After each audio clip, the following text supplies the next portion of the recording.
Navigating the interest rate conundrum, how Circle's future could benefit from lower yields.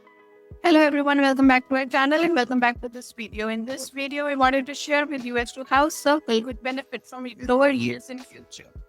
Circle Internet's explosive IPO debut with shares soaring 168%. We did a video on this yesterday, highlighted investor confidence in stablecoins and its role in reshaping global finance.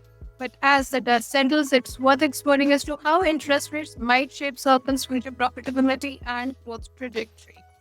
At first glance, the connection seems simple. Higher interest rates should be a tailwind for Circle. After all, the company earns most of its revenue from yields and reserves backing its USDC stablecoin. Last year alone, Circle earned almost $1.7 billion from reserve yields thanks to the robust US interest rates. The Circle Reserve grew from $22 billion in 2023 to $37 billion in 2024, with yields climbing from 4.89% to 5.09%. But the relationship between interest rate and Circle's profitability is more nuanced. Higher yields also mean that the banks and money market funds become more competitive, offering attractive returns to customers who might otherwise hold USDC. To keep users engaged, Circle often shares a portion of its reserve income with partners like Coinbase. Payments in total more than 60% of reserve income in 2024. Here is where the plot thickens. Lower interest rates could paradoxically benefit Circle in the longer run. When cash yields fall, consumers are more likely to spend or invest elsewhere, creating a fertile ground for broader adoption of digital stablecoins. As the financial system evolves, stablecoins are increasingly seen not just as investment vehicles but as a practical tool for cross-border payments and digital commerce.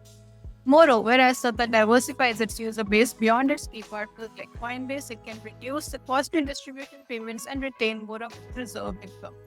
According to Circle's IPO prospectus, as the USDC increasingly lives outside of Coinbase ecosystem, Circle expects to keep a higher share of its income from stablecoin reserves. And this shift will help mitigate the impact of the falling yields. Additionally, Circle is steadily expanding its revenue stream beyond the reserving. New products and services, including transaction-based fees, represented 3.6% of total revenue in Q1 of 2025, up from 1.5% a year earlier. This diversification is essential as stablecoins become more integrated into the day-to-day financial system and as regulatory frameworks mature. With the current administration's crypto-friendly stance and the potential for Washington to finalize stablecoin regulations soon, the environment looks favorable for Circle to cement its leadership. However, Circle's long-term success hinges not just on riding the wave of high interest rates, but also on building a resilient ecosystem that thrives even when the yields recede. Expanding the circle of USDC users, lowering partner costs, and developing new revenue streams. These will be the key to sustaining Circle's momentum and living up to the sky-high expectations that were set by its IPO. As the crypto market matures, Circle's journey will be a fascinating case study of how digital finance adapts to and capitalizes on the ever-changing dynamics of the global economy. And that's what we wanted to share with you in this particular video. Hope you've enjoyed this video. Do stay tuned. Thank you.